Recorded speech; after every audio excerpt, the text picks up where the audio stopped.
Alafia. The dream sketch you're listening is a part of communication. Yes. So, how about when you're contracted in your communication?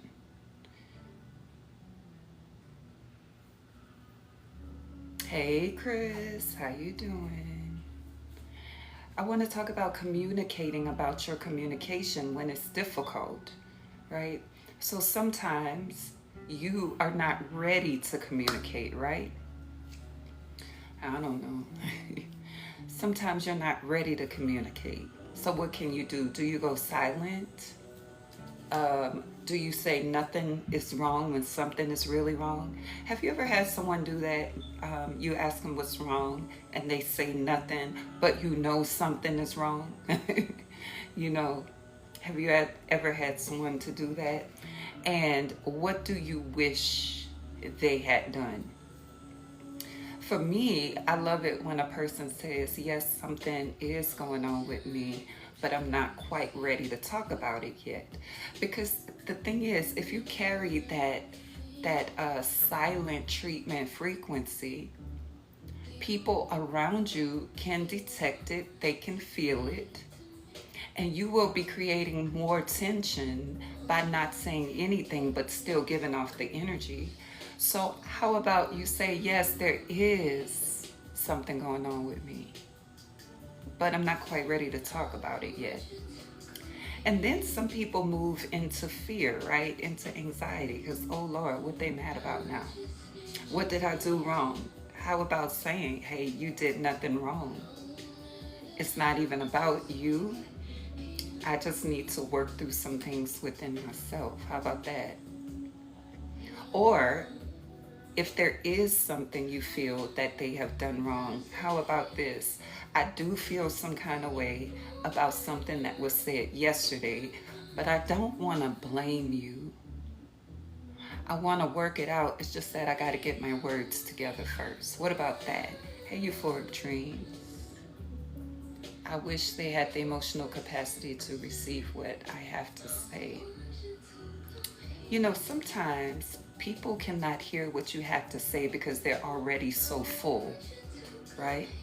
They're already so full. So if you try to pour more into a person who is so full, you may not get the best result. You need another strategy with that type of person. So I know for me, if I'm really full emotionally, and especially if the full is in a negative way, pouring more fuel on the fire is not the thing to do, right? But I love it when people ask, are you in a space to hear what I have to say? Hey, Keedan, how you doing? Thank you. I love when people ask, are you in a space? We're so used to just thinking something, sending a text. Thinking something, sending the email. Thinking something, making the phone call. Without knowing what space that person is in, without understanding what their mental is like, you have no clue, right? Because you got tunnel vision, you're just in your own mind and you want to share. So you send that text and imagine they're already full in that moment. Are you getting the best result? Hey, Z. So I like when people ask, do you have the space to receive something from me on the topic of blah, blah, blah? Because who really likes those, can we talk or we need to talk situations? Who likes that? I know I don't. Those, can we talk or we need to talk situations. Who likes that? I know I don't. Immediately, I want to ask, what's the topic? So I can prepare myself to listen. A lot of times people will listen better if they have a little bit of preparation, right? If they're a little bit prepared, they might handle what you have to say better as opposed to an intrusive text. And I call an intrusive text a text where you don't know where the person is, you just want to express. Sometimes this happens in a positive way too.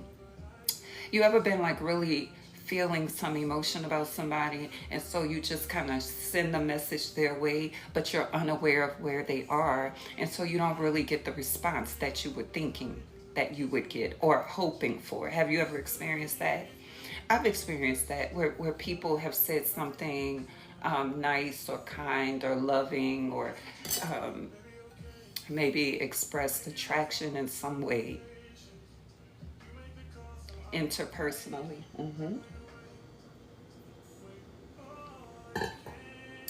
And maybe I was in a bad mood or having a hard moment. So even though I saw their message come through, it didn't really hit home. So maybe I didn't respond.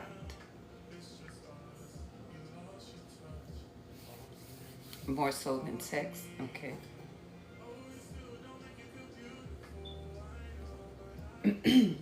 So I text a lot. I also talk a lot, but I text a lot because of the way that my schedule runs. And I really love texting. And usually, not all the time, when I am communicating with people who communicate well through a written word, it's a beautiful experience, usually. A lot of people think that text leaves a lot of room for misunderstanding, and that's true, but people still be misunderstanding when you're talking to them face to face. They still do. So I don't think the situation is the modality. I believe the situation is how well a person can listen, how well a person can suspend judgment, how well a person knows your heart. That's a big one. Because a lot of people are communicating with others in their lives, and they don't really believe in the goodness of the person's heart. So they take things personally, real easy, and they're unable to suspend judgment. So they begin to create a problem where there's not a problem. Communicating about communication. Let's say you feel really quiet. An alternative to just being quiet is to say, I know I'm being really quiet right now, but that's because I'm very much in my own head thinking about things, but you're still important to me. If you're feeling very talkative and you notice the person is feeling kind of quiet, hey, I'm feeling talkative today. Are you in the space to be chit chatty with me? I mean, you could say a whole lot of things. And so I think it's a good idea to learn how to communicate about your communication. I'm feeling really contracted right now. And so even though I want to listen, I know I'm not going to listen well. So I might need to wait until I don't feel so contracted. I'm feeling really full right now and even triggered. And I don't want to respond to you out of that trigger, right? Because I need to figure out what's going on inside of me first. How about that? I'm still feeling a little bit sour from our conversation last night, so I don't feel that talkative. I still love you. I still want to have conversations. I'm just not ready to have them right now. Yeah. I woke up this morning and I was in some anxiety, and I know I would normally say good morning, but I don't feel like that this morning. I still love you though, and you still are important. So that way you don't have to shape shift to be something that you're not in the moment. At the same time, you maintain connection. I notice a lot of people have trouble maintaining connection because they don't know how to communicate about their communication. And a lot of connection could still be intact if we learn that. But just kind of going into one's own space, or retreating into the mind or retreating into the heart while you have people on the outside that are very much used to your energy, that's an option. And then sometimes it might just happen. We're human, right? Hey, headset, how you doing? So that was one topic I had. Let me look at the other one. How do you personally deal with narcissists in conversation? So I don't converse with narcissists, and even if I did, it probably would fly beneath my radar. I'm not very tuned into narcissistic behavior. I'm tuned into myself. I'm tuned into what I want, what I'm experiencing, what I don't want, and I make decisions based upon that. So if I notice someone, let's say someone is doing a typical narcissistic thing, like we love to say gaslighting. I would say this: I see that this is not important to you, but it's important to me. So, what I'm going to do right now is go about my business, and maybe I'll come back and talk later when you're more open. I'm not going to participate in it. So, because I don't participate in it, I have no clue who's a narcissist and who isn't, and it doesn't really matter. But if you are a being who will go back and forth with people, if you can't recognize when a person is in a space or not in the space, when you don't know what you're really trying to create or how to create it, you might get caught up in narcissistic cycles. I just don't. I don't. That's how I deal with people in general. That's a good question. I don't fear narcissists. I'm not trying to avoid none. I'm not learning how to deal with any, because what I understand is that if you're really plugged into yourself and how you feel, understanding yourself, what you want, right? And you're really good at communicating and resolving conflict, you can tell when a person isn't. So we would assume that a narcissist is not able, right? And so I would make a decision for myself. I can see that you are not interested in honoring what I'm saying. So I'm not going to feel real close to you right now. I don't even know if I really want to talk. Or I'm going to terminate the conversation. I'm going to stop texting you because right now you're not regarding what I'm saying in the way that I desire. I want to do something else. So that's I guess that's how I deal with it. Does that make sense, Jason? I think we spend so much time trying to focus on someone else's behavior to the point where we're not creating anything that we want. You don't have to go round and round in cycles with people. You don't have to. You could tell when a person is not open. You could tell when a person is not interested in seeing your point. You can tell if they're not interested in moving in a certain way with you. That's when it's time for you to ask yourself, am I able to create what I want with this person? I've never heard that mix before, Beyonce and Angela Bassett, but okay.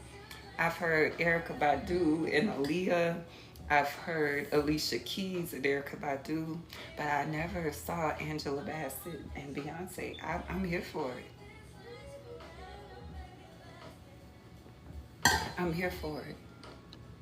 Hey Chris, how you doing? Y'all got more topics? Shoot them my way. What y'all want to talk about? What questions do you have around communication, connection, intimacy, relationships? Beautiful and humble, I say. I like that. Any questions? I'm waiting for my notes to pull up, so let's see. Communicate about communication. Let's see. I have a topic of two opposing opinions. I want to talk there. I reposted a story yesterday, and I can't remember the influencer's name right now.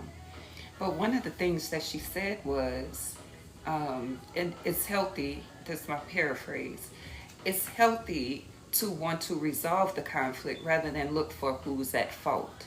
I love that. That's what I preach and teach and eat day and night. You know, how are we going to resolve conflict when we're trying to find fault? There's an experience, there's my experience, there's your experience. Now, how can we create experiences that we both enjoy? Because clearly this wasn't it. This is not how I want to experience conversation with my lover. How can we shift this? Rather than, well, you said this and you didn't do this and you didn't either. And how am I supposed to feel when we go back and forth? that rarely solves anything, right? You're welcome. And if resolve does come forward, it's usually after you created a lot more conflict, many more triggers, more things to work through and think about and process. When we could go, you know what, that was your experience, this is my experience. How can we shift this to create more of what we enjoy and less of this? Because here there's no understanding. Here there are triggered feelings. There's contraction. Where's the openness? I want to I want to create that with you. The dark divine beauty is behold it differently. To me, you're a Creole. Yes, okay. I take a thunderstorm. I got that in me. What y'all think about that? I think it's time for us to come away from this mindset of I have an adversary. You're against me. You hurt me. You ridiculed me. You ignored me. You did. I think it's time to come away from that and to look at the real problems. The real problem is we are in division right now, and I want to be in closeness with you. What's going to cause you to want to come closer? Because here's what's going to cause me to want to come closer to you. And then do we want to do that together? Is that feasible between us? To me, these are adult conversations. I don't have to blame you. I don't have to change you. I don't have to ask you to do anything different. I can leave that up to you, right? I don't have to make a decision for you. I can leave that up to you. Now, it's your world and your part to explain to me what it is you want to see. What do you wish had happened? What is ideal for you, right? And then allow me to decide if I could offer that. There's no blame needed. Y'all hear me? It's time to come away from blame, shame, accusation, and fault finding. The thing is here, and this is what we don't like. And what I don't like most of all is not being close to you. That's what I don't like, right? And that's what I'm valuing here. I'm not valuing that you see my perspective. I'm not valuing in this moment that you hear me all the way. What I'm valuing right now is that there's a divide between me and my loved one that I don't want there. That's the first thing, right? And the divide is not you. The divide is us, ways that we have interacted. We must absorb our inner adversary in knowing that we needed the opposition for growth, right? We needed to come into this awareness to see where we want to go, not to clash with it. Aren't y'all tired of arguments? Y'all not tired of that? Y'all not tired of clashing and you did this and you did that? Like you're not ready for something else? Hey Ree, how you doing? I'm here. I'm interested. Because I realize there's some people that think that you have to be in opposition. There's some people that believe that you have to clash. You don't have to. I'm doing very well. Good to see you. I was looking on my topics list and I just started choosing random topics and talking about them. Who is tired of confrontation? Who is tired of every time there's a thing to talk about, you got to experience that contraction and separation from the person that you're loving, right? Who is tired? I'm asking a real question, because those are the people who are going to listen to me. The other people are going to have a rebuttal, or they're going to be like, yeah, but, well, that's fine. I'm just not talking to you. I'm talking to those who are tired of it, right? King Cream, hey. Tired of contraction. What if you could just be having conversations? You know, it's like Morpheus in the Matrix. What if I told you that's not the only way? So I teach every Sunday, right? I have taught, I should say, every Sunday in September how to get to the bottom of problems, how to understand cycles so you can come out of it, right? Today, I want to offer you just some nuggets from that. It's not the whole teaching. If you want the whole teaching, you can let me know. You can also join me this Sunday, right? But one of those nuggets is your main problem. It's not what the person said or did. That's not the main problem.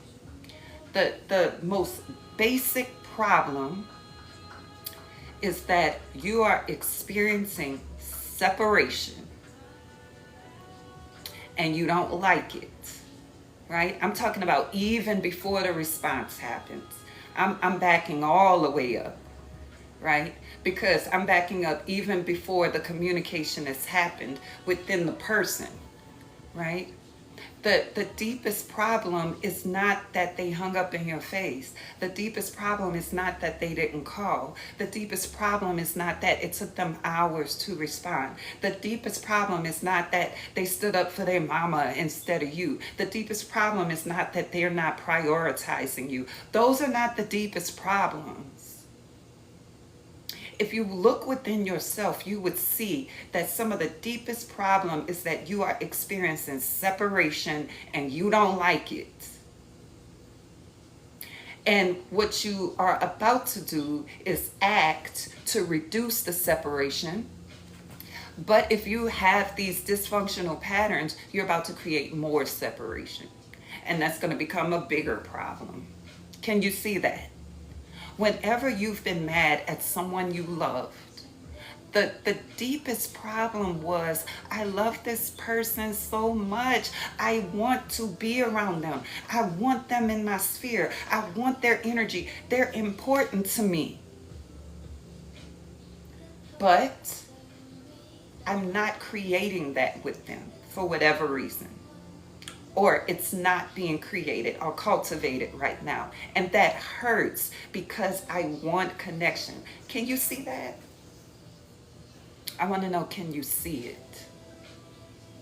Because if you can't see it, you're not going to be able to start shifting your mind away from these patterns of dysfunction that create more separation.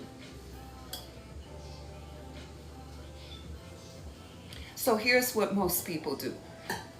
Here's what most people do. They feel the separation, but they think the problem is the problem. So they start addressing the problem from their contracted space, or before they even address the problem, they isolate within themselves because they got to process. They got to think about it. Creating more separation. Now the person on the outside is like, what's up? What is wrong? Have you ever experienced that? How do you stop going into that pattern of, I got to process this, creating more separation when that's not what you want? I'm not saying don't process, but when you process, if you create more separation, right, then your problems are having babies at this point. Because now the person is in their head. What's wrong with them? What is the problem? What did I do? What is the, am I in trouble? And all this stuff is going on. And most people do that because we don't know that there's another way. I used to do it as well. I'm processing, right? I'm processing. And there's nothing wrong with processing. But what else is available? Right? So with more red tape to cut, we don't see how we're building problems on problems, right? And for me, within myself, when I'm dealing with a person who does that, I honor it, right? Because I realize that they have a way that they see how they deal with themselves and others, and I don't even want to change them. I also don't want to create with that. So I will say ashe and move on with the rest of my world. I'm not going to sit in my head trying to figure out what's wrong. I'm not going to keep reaching out, trying to figure out, because that's not what I want to experience. I want to experience openness. So if I put my attention on spaces that are not open, then now I'm creating what I don't want also. What step to take so we know that we are connecting back? So I gave you a step just now. Number one, you have to realize that your deepest problem is not the thing you want to fuss about. The most vulnerable level of you is this: I love this person and I'm experiencing connection and I don't like it. That's step one. That's enough work for you for several months because you're used to focusing on the problem. You didn't call me. You didn't say good morning. You didn't acknowledge me. You didn't listen to me. You judged me. You this, you're that. That is not the problem.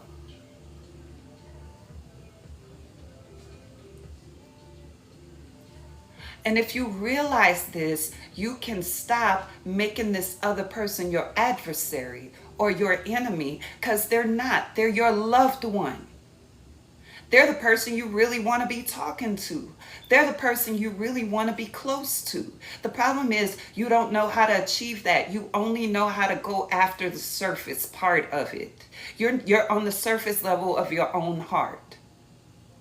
So what do you think you're going to do with their heart? Be at the surface level. Blame, shame, guilt. You did this, you did that. How was I supposed to feel? You made me feel. You do this every time. You're going to fuss about that.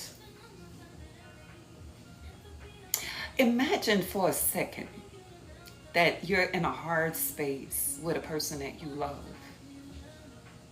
And they say, you know what? My biggest problem is really not what we're talking about. You want to know what my biggest problem is? My biggest problem is that I can't be close to you and I really want to. My biggest problem is I want to feel you in the ways that I know we connect in, but we're not doing that right now. And I would like to fix, remove, or resolve whatever between us is responsible for that. That's what I want to do. So can we talk about that? What y'all think? Come on, talk. Tell me. What if you didn't feel in trouble because somebody has a problem and you got to brace yourself? What if you didn't have to? What would that be like? Wouldn't you soften, don't you think? So are we still gonna like get the thing in our head that we want to fuss about and speak my truth and I want to express my emotion? Or do you want to get down to the nitty gritty of it? I'm talking to a specific type of person, all right? Because I realize not everybody can do this. And I know someone else is sitting going, you know, that's fine and dandy, but what if they don't receive it? What if they don't receive it? I would ask myself, what has my relationship been like with this person up to now? Because I'm not thinking that one phrase is going to solve all the relational pain that ever existed between us.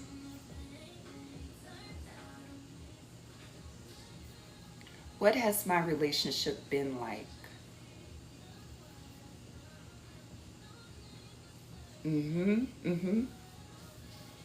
Yeah, Z, I get that. I get it. What has my relationship been like with this person up until now? Has it ever been loving?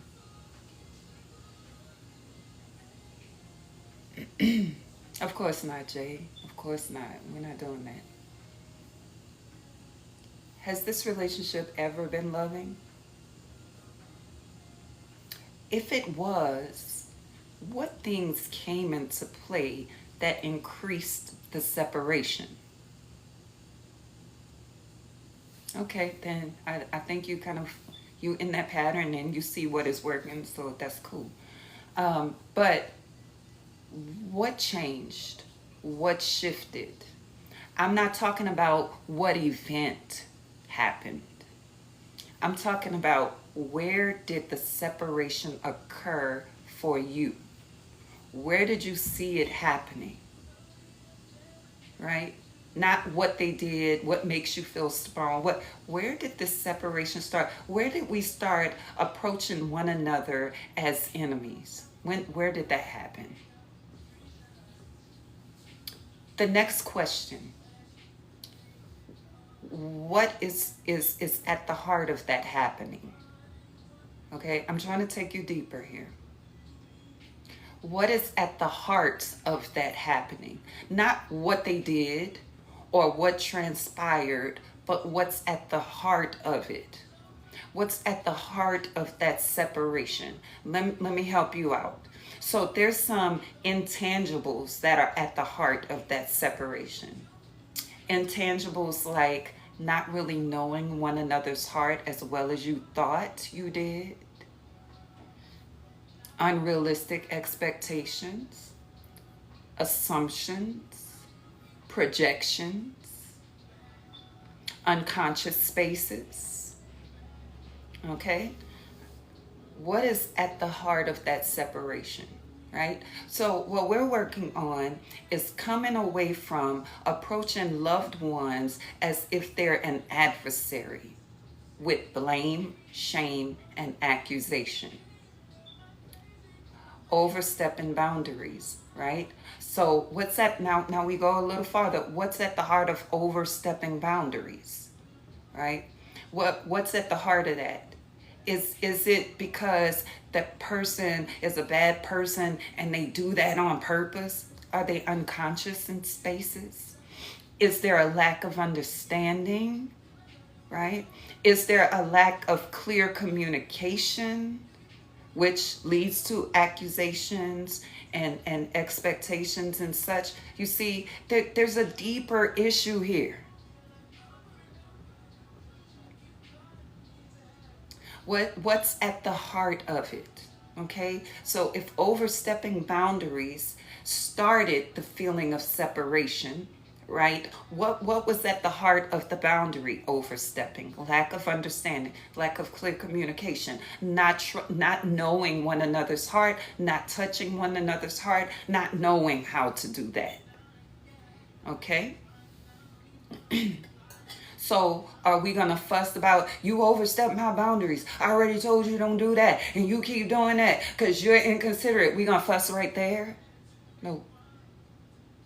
No. I understand that these boundaries have been overstepped, number one, because I have not known how to communicate at a deeper level. We didn't know how. We don't have understanding. I don't feel understood. We are not communicating on a heart level. I would like to fix those things. How can I touch your heart again? And how can you touch mine? Right? And most people do not be on this level because they're not aware that it's there. They're not aware that it's there. Once separation starts happening in a typical person, we have no clue how to get back. We have no clue on how to go back to that connection point and build and cultivate because we were not taught this. That's why I teach it. Right? So I want to leave this conversation right with this. The person that you love is not your adversary. It's not your enemy. It's not the real problem. The real problem is not how they act. The real problem is not how they respond. The real problem is not none of that. The real problem is that there's separation. And there's something pinning the separation. There's an undercurrent. And I need to understand the undercurrent because when I deal with that, the separation is going to dissipate.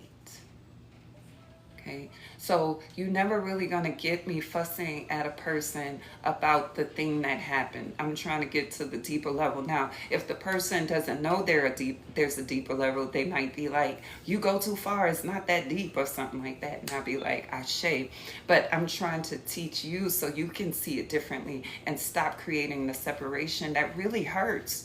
It's the separation that hurts. It's not really what they said.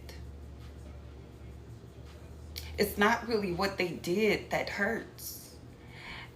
at the end of it, it's that you are love and you desire to be tapped into love, and your partner or person is a vessel of love, and right now you are experiencing separation from them, you're experiencing separation from your true desires, you're feeling separation from their true desires. In other words, we're not in unity or union. So the worst thing you can do is villainize them.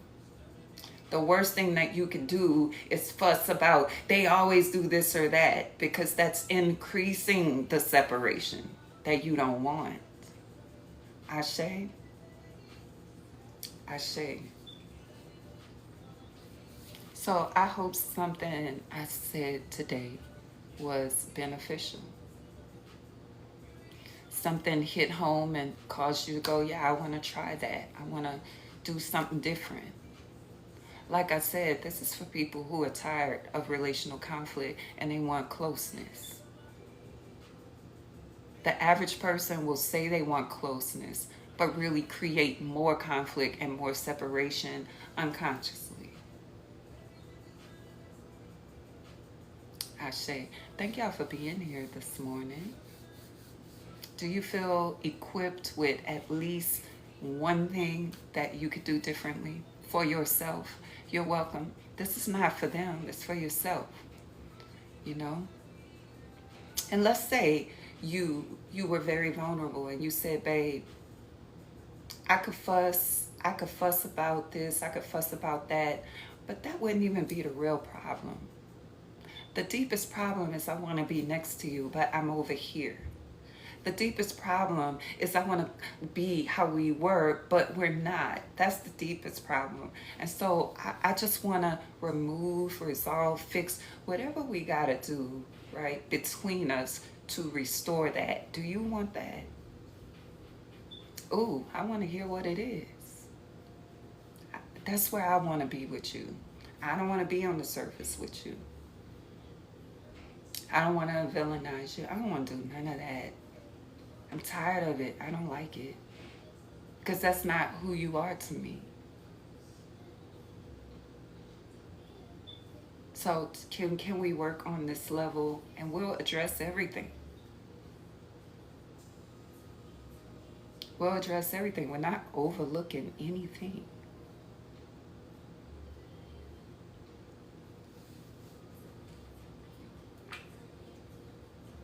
Ashe. All right, y'all. So I think I'm probably going to put this one on YouTube. If TikTok allows me to download it.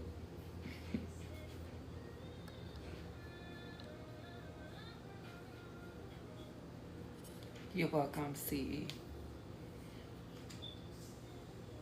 All right, y'all. Peace. I think I'm going over to YouTube next and then Instagram. So y'all make sure you follow me on both of those platforms. I'm about to call it stations. Have a beautiful day too. I want to role play with my lover. We can play villains. Yeah. Okay. All right. Bye, y'all. Ooh, the shoulder.